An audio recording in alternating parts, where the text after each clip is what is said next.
अशा super oily आणि problematic acne स्किनवर जर तुम्हाला खूप सुंदर असा फ्लॉलेस लुक क्रिएट करायचा असेल आणि तोही असा, चला तर आधी तर लुक बघून घ्या. किती सुंदर आणि फ्लॉलेस आहे. इथे हे कुठल्याही प्रकारचा फिल्टर नाही आहे, एडिटिंग नाही आहे. डिरेक्टली फोनमधून शूट केलेला व्हिडिओ आहे हा. हा लुक आज मी तुम्हाला शिकवणार आहे. त्यामुळे व्हिडिओ शेवटपर्यंत नक्की बघा. सगळ्यात आधी स्किन प्रिपरेशन हा सगळ्यात महत्त्वाचा पार्ट असतो आणि स्किन प्रिपरेशनसाठी आपण आज यूज करतोय शॉप परेलचं मॉइश्चरायझर. येस, हे खूप सुंदर असं मॉइश्चरायझर आहे जे बिलकुल स्किनला ऑइली करत नाही आणि स्किनमध्ये हायड्रेशनसुद्धा बिल्ड करतं. त्यामुळे हे मॉइश्चरायझर मी छान पद्धतीने अप्लाय करून घेतलं आहे आणि त्यानंतर मी आता तुम्ही बघू शकता मी प्रायमर लावते आणि प्रायमरसाठी मी कुठलाही ब्रश यूज नाही करत. प्रायमर मी ऑलवेज लावते बोटाने आणि मी यूज करते आज प्रायमरमध्ये बेनिफिट कॉस्मॅटिकचं पोर प्रोफेशनल प्रायमर. हे खूप सुंदर असं पोर प्रायमर आहे. ते लावून झाल्यानंतर तुम्ही बघू शकता आज आपण हेवी पिगमेंटेशन स्किन असल्यामुळे पिंपल स्किन असल्यामुळे आपण डर्माचा कलर यूज करणार आहे. 2 कलर इकडे आहेत. एक तर आहे D31 जो ऑरेंज शेड आहे आणि दुसरा आहे ब्राऊन. पण आज मी 1 स्ट्रोक करेक्टिंग तुम्हाला शिकवणार आहे. त्यामुळे आज आपण कुठलंही ऑरेंज करेक्टर नाही यूज करणार आहे. आपण डर्माचा डिरेक्टली ब्राऊन कलर यूज करतोय.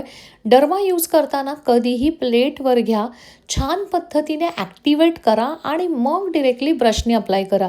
आता बघा तिची स्किन ही जास्त प्रॉब्लेमॅटिक असल्यामुळे मी डिरेक्टली मोठा फाउंडेशन ब्रश घेतलेला आहे आणि मोठ्या फाउंडेशन ब्रशनी जिथे जिथे ॲक्ने आहेत, पिंपल्स आहेत, तिथे तिथे मी डिरेक्टली मोठ्या फाउंडेशन ब्रशनीच कव्हरेज दिलेला आहे. तुम्ही बघू शकता कशा पद्धतीने हा डर्माचा ब्राऊन शेड तुम्हाला डर्मा पॅलेटमधला सगळ्यात डार्क ब्राऊन शेड तुम्हाला हा मिळेल. तो कुठलाही घ्या, नंबर प्रत्येक पॅलेटमधले वेगळे असतात म्हणून स्पेसिफिकली नंबर सांगत नाही आहे, पण ब्राऊन असला पाहिजे जसा माझा कलर आहे.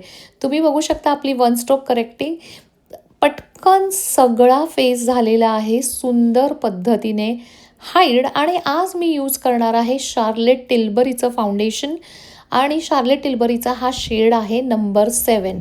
तुम्ही बघू शकता हा शेड छान पद्धतीने फाउंडेशन ब्लेंड करणार आहे. शार्लेट टिल्बरी हे एअरब्रश फ्लॉलेस फिनिश फाउंडेशन आहे. म्हणजेच हे फाउंडेशन दावा करतं की विदाऊट एअरब्रश मशीनसुद्धा तुम्ही एअरब्रशसारखा लुक देऊ शकता आणि हे one of the favourite foundation आहे माझं. त्यामुळे तुम्ही बघू शकता सुंदर स्किनवर किती छान असा ग्लो आलेला आहे, हायड्रेशन आलेलं आहे. आणि आता आपण टाटच्या 29N शेडनी करणार आहे कन्सिलर हायलायटिंग. तुम्ही बघा जिथे जिथे मी प्लेसमेंट केली आहे तिथे मी छान पद्धतीने ते कन्सिलर ब्लेंड करून घेणार आहे.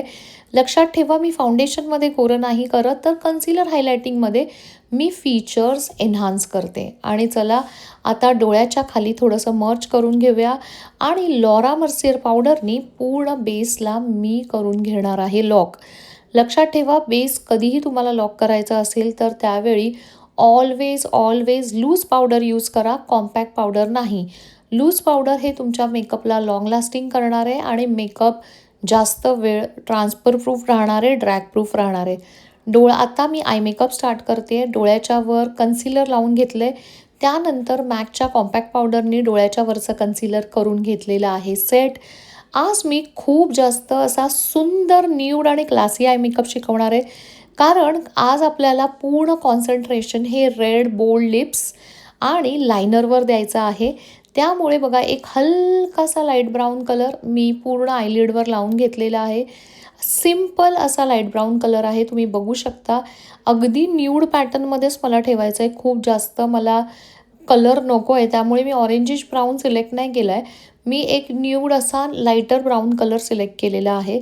त्यानंतर आता आपण इनर कॉर्नरमध्ये थोडंसं हलकंसं कुठलंही हायलायटर किंवा एखादा सिल्वर बेस शिमर तुम्ही अप्लाय करू शकता. आता मी इनर कॉर्नरला हायलाईट का करून घेते कारण की जेव्हा मी विंग लायनर देईन ना तेव्हा इनर कॉर्नर्स हे खूप सुंदर आणि असं वाटेल की 2 डोळ्यांमध्ये खूप छान पद्धतीने स्पेस क्रिएट झाली आहे. आणि चला हे आहे माझं सिग्नेचर विंग लायनर आणि ऑलवेज विंग लायनर करायला मी इंग्लॉटचं 77 नंबरचं जेल लायनर यूज करते आणि तुम्ही बघू शकता माझं विंग लायनर इतकं सुंदर आलं आहे आणि त्याचं डायरेक्शन पण मी तिकडे दाखवलं आहे की कशा पद्धतीने करायचं आहे.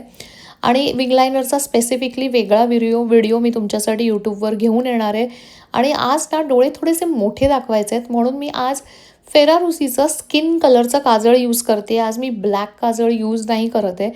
पण ज्यावेळीसुद्धा ही महत्त्वाची टिप आहे, जेव्हा तुम्ही स्किन काजळ किंवा व्हाईट काजळ यूज करता त्याच्या खाली म्हणजे वॉटर लाईनच्या खाली तुम्ही ब्राऊन कलरनी नेहमी स्मच करा आणि तिथे मस्कारा लोअर लॅशेसला अप्लाय करायला विसरू नका. तुम्ही बघू शकता त्यांनी डोळ्याचा लुक हा इन्स्टंटली मोठे डोळे दिसायला लागतात आणि छान पद्धतीने आपण आयब्रो डिफायनिंग करून घेणार आहे.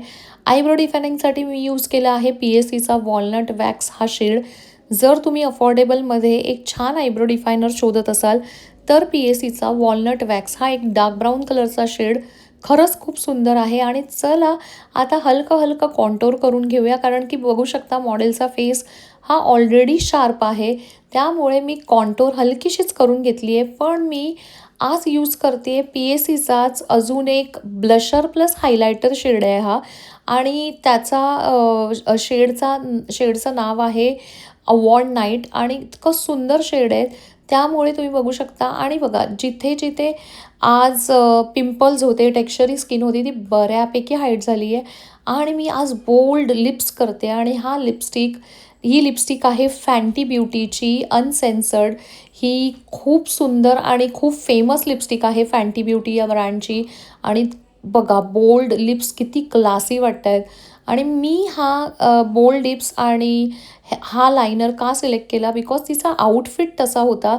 त्यामुळे मुलींना बोल्ड लिप्स बघायचे होते. न्यूड लिप्स मी खूप दिवस त्यांना शिकवले होते, पण बोल्ड लिप्स कसे करायचे ते आज मी त्यांना शिकवलेत.